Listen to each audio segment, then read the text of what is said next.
परभणी तालुक्यातील मांडाखळी येथे थायलंड येथील भिक्खू संघाच्या उपस्थितीत धम्मदेशना व परित्राण पाठ हा कार्यक्रम संपन्न होणार आहे।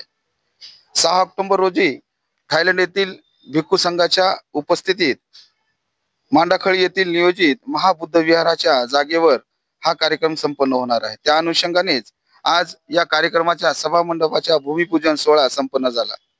कार्यक्रमाच्या सभामंडपाचे भूमिपूजन कामगार नेते भाई कीर्तिकुमार बुरांडे यांच्या हस्ते संपन्न झाले।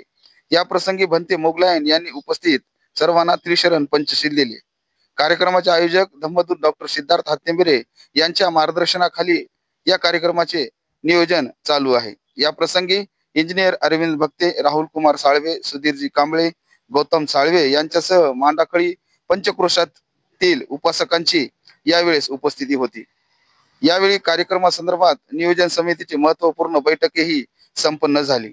जास्तीत जास्त संख्येने बौद्ध उपासक आणि उपासिका या कार्यक्रमाला उपस्थित राहण्याचे आवाहन आयोजक डॉक्टर सिद्धार्थ हातेंबरे यांनी केले आहे। नमो बुद्ध।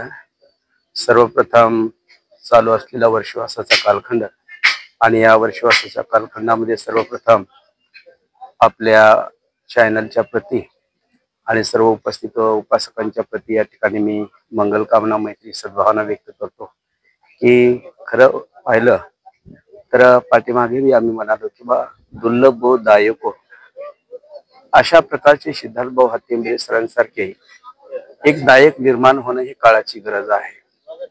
आणि खरं पाहिलं तर ज्या क्षेत्रामध्ये सद्धम्माची आवश्यकता आहे जो ग्रामीण भाग आहे आणि या ग्रामीण भागामध्ये सिद्धार्थ भाऊ हातेंबरे यांच्या माध्यमातून ही जी जमीन त्यांनी खरेदी केलेली आहे आणि याच्यामध्ये ते आज विहार या ठिकाणी निर्माण होत आहे। गेली 8 जानेवारीला 2025 ला इथं धम्मध्वजाची प्रतिष्ठापना या ठिकाणी झाली आणि तेव्हापासून ग्रामीण भागातल्या इथल्या उपासकांचा उत्साह, ग्रामीण भागांच्या इथल्या उपासकांचा उत्साह आज त्यांच्या परिवर्तनासाठी, सद्धम्म अंगीकारण्यासाठी हे सर्वात या ठिकाणी दिसून येत आहे।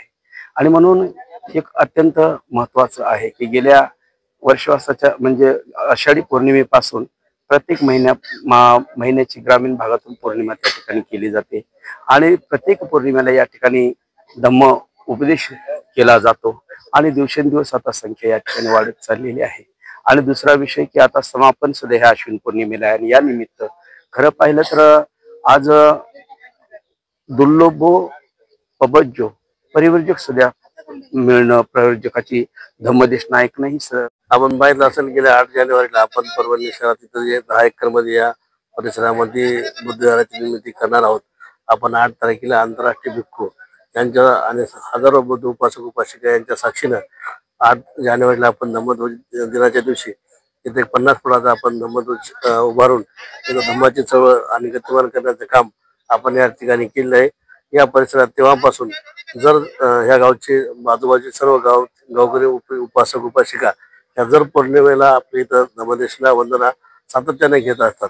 आता आपण पाहिलं असेल की गेल्या 3 महिन्यापासून सर्व बौद्ध उपासक उपासिका भंतीचे आपल्या बुद्ध विहारामध्ये बुद्ध आणि धम्म त्यांचा ग्रंथ गेल्या 3 महिन्यापासून अखंडपणे वाचन सुरू आहे। धम्माचं काम, धम्माचं चक्र गतिमान करण्यासाठी सर्व अनुयायी एकजुटीने काम करत आहेत। त्याच समारोप म्हणून आपण आंतरराष्ट्रीय दर्जाचे जे थायलंड असेल, व्हिएतनाम असतील आणि श्रीलंका आणि भारतातले आणि महाराष्ट्रातले सर्व भंतेजी एकत्र करून तिथं धम्मवंदना, परित्रपान आणि सर्व आपली भंतेजीची आपल्याला धम्मदेशना इथं ऐकायला मिळणार आहे।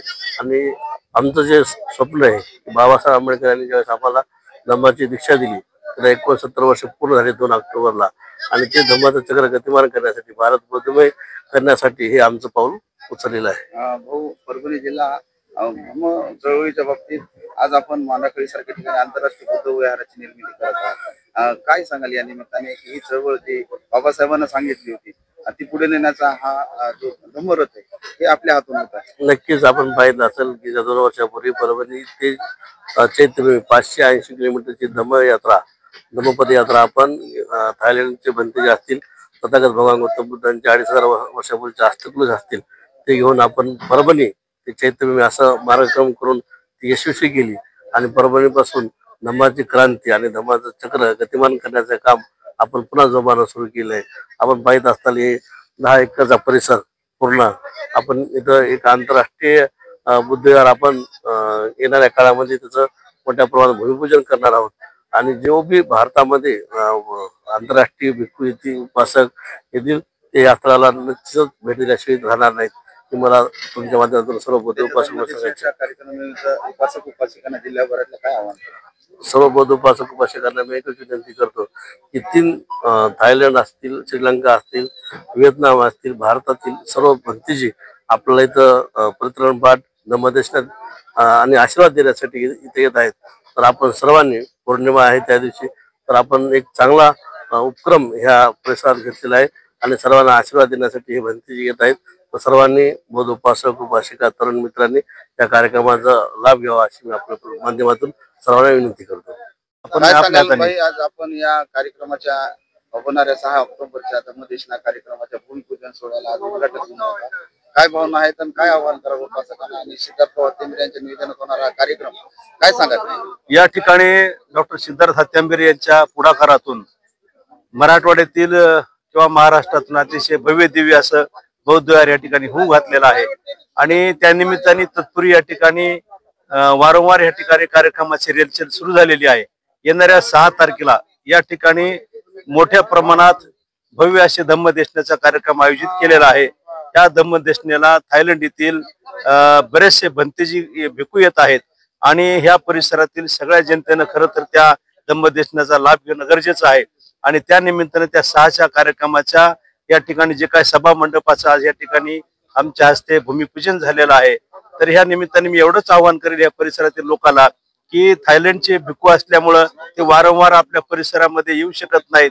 त्यामुळे हे जे काही इतक्या दुरून भिक्खू आपल्या परिसरामध्ये येत आहेत तर जास्तीत जास्त आपल्या उपासक आणि उपासिका यांनी या धम्मदेशनाचा लाभ घ्यावा एवढंच या ठिकाणी सांगतो. महत्वाचा प्रश्न भाऊ, आज जग युद्धाच्या उंबरठ्यावर उभं आहे. तर जगाला युद्धाची नाही तर बुद्धाची गरज आहे. बिलकुल. या निमित्ताने काय सांगाल? एक लक्षात ठेवा की प्रत्येक गोष्टीच्या माणसाच्या जगण्याच्या पाठीमागे, माणसाच्या भूमिकेच्या पाठीमागे किंवा माणसाची जी काही मानसिकता आहे त्या सगळ्या गोष्टीला जर काही पूरक गोष्ट असेल कुठली सरळ घेऊन मार्गाने घेऊन जाणारी तर ते आहे धम्म आहे, विचार आहे. त्यामुळं तुम्ही जसं बोलताना म्हणले की आपल्याला युद्धाची नाही तर आपल्याला बुद्धाची गरज आहे आणि खरंच बुद्धाची गरज आहे. आणि खरं तर कुठल्याही समाजाचा माणूस असेल ते जर बुद्धाच्या वाटेने गेला, बुद्धाचं आचरण जरी पूर्ण नाही झालं, आपल्याला किमान विचारापर्यंत जर आपण गेलं तरी हे जे काही जगामध्ये घडणाऱ्या गोष्टी आहेत त्याच्यावर सगळ्या गोष्टीवर जर मात करायचं सगळ्यात मोठं साधन कुठलं असेल तर बुद्धाचा विचार आहे. त्यामुळे सगळ्यांनी बुद्धाच्या विचाराच्या जवळ जाणं, त्या विचाराचं आचरण करण्याचा प्रयत्न करणं ही अतिशय काळाची गरज आहे. म्हणून आपण सगळ्या लोकांचे, समाजाचे लोक असतील त्या प्रत्येक माणसाने बुद्धाच्या मार्गाला धम्म हा जास्तीत जास्त लोकांपर्यंत कसा पोहोचता येईल किंवा आपल्याला जास्तीत जास्त प्रमाणात कसं आचरणामध्ये व्यवहारात आणता येईल ह्याच्यासाठी प्रयत्न करणं